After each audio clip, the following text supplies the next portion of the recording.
And that's how it sort of started off. Well, Grace is nice, Pepperino is nice, and then that sort of started what has been one of the most interesting ships in the Match Xtra house in general. Now, Council, let me come to you quickly on how they sort of moved on. And it almost seemed like quite fast to some extent. Just so quickly moved on from Grace and Pepperino set it off very quickly. Is that to be expected, or perhaps sometimes these things are a little too fast and maybe you now have regrets sitting down? In the case of maybe the first party as against Grace and Bellino. Well, I think that it was so fast because they just wanted to shut doors that they never experienced what was in. Like, well, if it's not working, I'm moving on. But sometimes you got to nurture it, open it again and again, and then you get it straight. But they both were, and I'm just watching their faces when they were saying, like, Grace is nice, I think I can move on with her. And then we asked Sandra, are you okay? And just like asking somebody, would you marry me? Instead of saying, yes, I do, the person say, yeah, I do. There's a vast difference between saying, yes, I do, and yeah, I do. So in the yeah, it's like, yeah, I want to do it, but, there's a but behind the yeah. But a yes, I want to means I'm good. I'm going for this. So their first quick swish was not well calculated. It wasn't well calculated. It was just like, I'm just going to let this person know that I'm moving on. And if you don't want me, somebody else want me. Before they fell into other hands and they realized that the picture is quite becoming perfect, it was like, see, if we had given ourselves time. It happens that people move on really quick because they want to prove a point to the other person that if you don't want me, somebody else want me. Okay, that's interesting. Now, in comes extra twists and turns, new housemates, interesting dynamics, and that sort of started to unfold all over. Now, Kamala, seeing the new twists and turns as they came, throwing in new housemates in the second week, and then seeing those developments going on, our first evicted housemates now coming through. What were your initial thoughts when you saw the new housemates dynamic? So let me speak about when Brownie came to the house. I mean, it didn't take up to 2 hours for her to start having conversations with the Bellino, and he was feeding her. I was surprised. It took me by surprise. I was like, oh no, that was too fast. But he explained later on, subsequently, that perhaps that gap was created because Grace hadn't given him attention because of a certain issue they had. Did you believe it? I did not, because I thought he was, in retrospect, trying to correct what had gone wrong. And also in the correction of that wrong, he should have been all out and open to Grace later on about all he did, but he did not. He just basically said, I messed up and forgive me, blah, blah, blah. But I thought that he should have used that opportunity to say everything that he did, so that when Grace sees the videos as she saw here, should not have been as surprised as she was and as disappointed as she was. Oh, she shouldn't have been. Well, she was disappointed. She was, yes. Yes, everybody would have been disappointed. Truly. Because this is a man you're trying to build something with. Only to find out. Only to find out. I mean, she had suspicions, but she had not seen stuff for herself, the hugging, the feeding and stuff like that. So she was disappointed, and she made it clear to him subsequently. He apologized. But I thought that he should have been upfront with her so he gains her trust more. You get what I'm saying? So you say everything at once. Okay. Because she'll find out eventually anyway. So why don't you just say it when there's an opportunity for her to forgive you immediately? If you do it in doses, isn't it better? Sometimes it may get too late. She may change her mind, because she subsequently also made us understand that she took certain decisions because she was angry. She could have taken some decisions in that moment. It would have changed everything. That's true.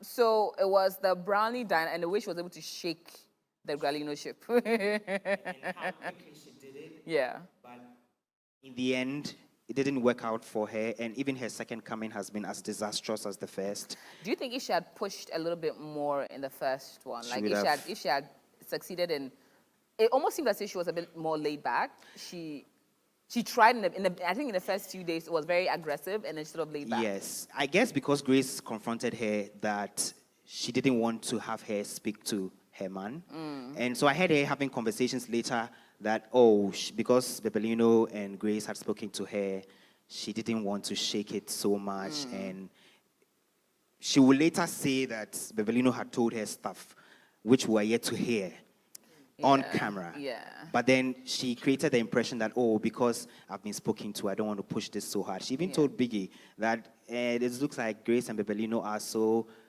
good together that she doesn't want to come between them. But Biggie said, but it's your assignment. If you fail at it, you're going home. And she would have literally gone home, Yeah. and what she did. But let me bring Malice into the conversation. Like, which new housemate shook you? All right, so I will start off.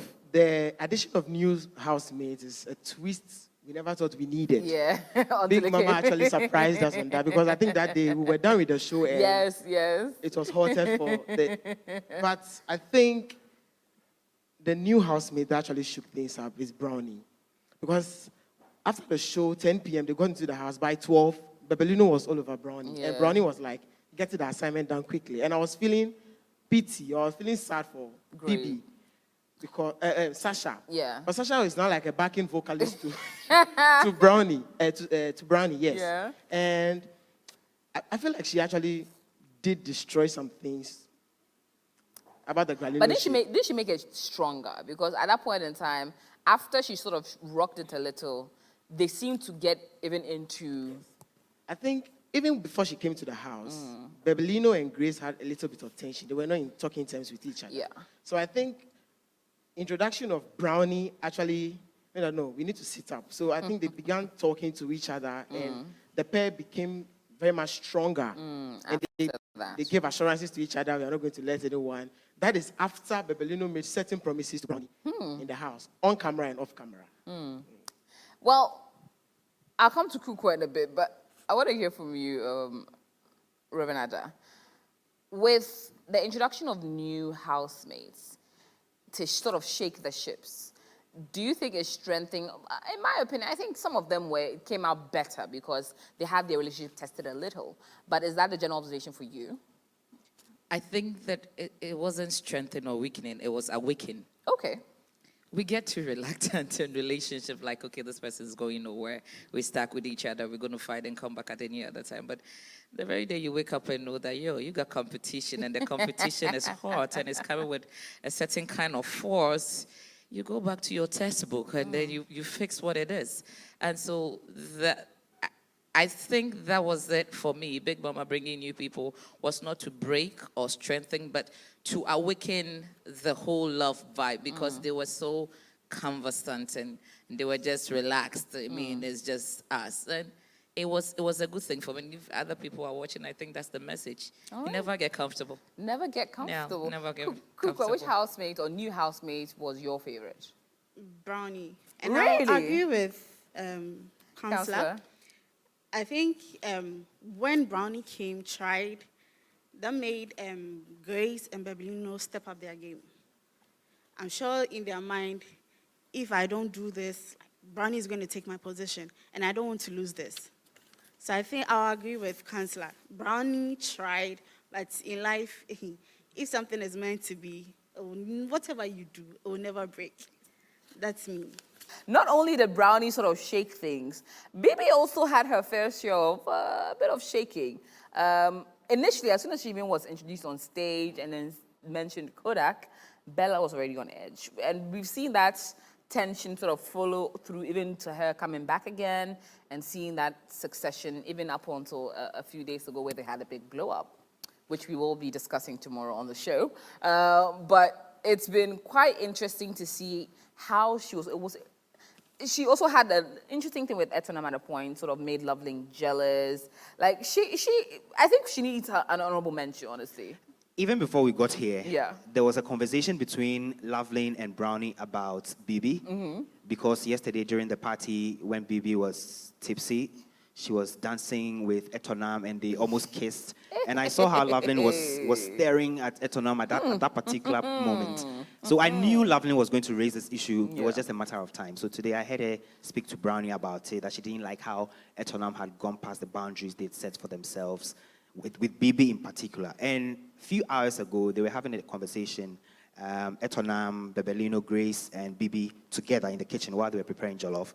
And Etonam was making the point that if he laughed Bibi, nothing stops him from telling her that he loves her. But The fact is, he's sticking to Loveling. So he doesn't know why maybe Brownie and all these other people are creating the impression that he has a thing for BB, which is making Loveling jealous. But sometimes it's not about you, the words you say, but sometimes your actions. I get because it. too many times he's been found a little too cozy with Especially BB. during the parties. Yes, It's even almost last week. he gravitates towards her. It's almost like if I had the option, Anka, but because I have sort of publicly made this commitment to this woman, or love, which being Loveling, Yeah. that's why I can't pursue it in a different way. Well, that's also a possibility. But I think that as they are in that house, people are able to make their feelings known to people. I mean, there's nothing wrong if I told you that I liked you as a sister or I liked you, but because of Loveling, I want to stick with her. I mean, there's nothing wrong with that. It's a compliment, really.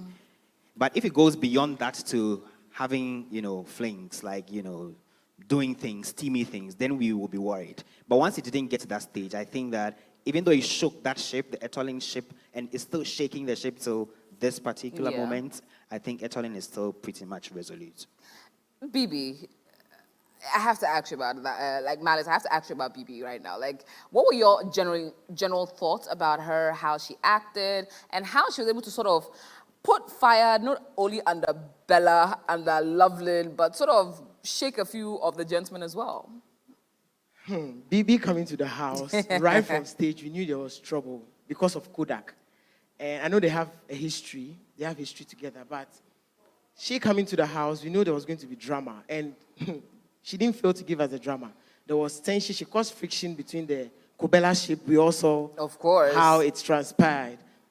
Then she left and came back into the house. This time, not for Kodak, but for Bella.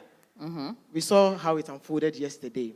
But yes, I think even with Loveling, concerning whether Etonam loves BB or not, Loveling said to Big Mama that at the party, she doesn't care if Etonam dances with anyone.